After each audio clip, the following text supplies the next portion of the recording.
Bamangola block Trinamool ও পাকুয়াহাট অঞ্চল তৃণমূলের পক্ষ থেকে প্রতিটি বুথে বাইক র্যালি করা হয়। 100 দিনের কাজের টাকা, আবাস যোজনা, চাকরি সহ বিভিন্ন ইস্যুকে সামনে রেখে তৃণমূল কংগ্রেসের পক্ষ থেকে এই বাইক র্যালি করা হয়। প্রায় শতাধিক বাইক নিয়ে পাকুয়াহাট অঞ্চলের 30টি বুথে বুথে এই বাইক মিছিল করা হয়।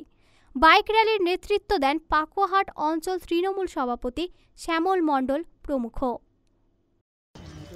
আজকে আমরা মালদা জেলা তৃণমূল কংগ্রেসের নির্দেশে বামনগোলা ব্লক পাকুয়াহাট অঞ্চলের উদ্যোগে পাকুয়াহাট অঞ্চলে যে 30টা বুথের বুথ নেতৃত্ব, অঞ্চল নেতৃত্ব এবং আমাদের পাকুয়াহাট অঞ্চলের পঞ্চায়েত মেম্বার সকলে মিলে দিল্লি বিজেপি গভর্নমেন্টের যে দ্বিচারিতা, 100 দিনের টাকা, আবাস যোজনা,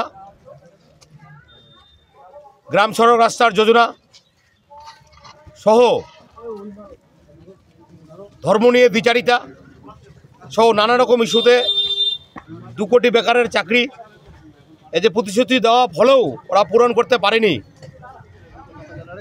আগামী তাই আসন্ন পঞ্চায়েত এই লোকসভা নির্বাচন, উক্ত নির্বাচনে আমরা পাকুয়াহাট অঞ্চল তথা বামনগোলাবাসীর সকল মানুষের কাছে তৃণমূল কংগ্রেসের থেকে পৌঁছাচ্ছি দিদির উন্নয়ন নিয়ে।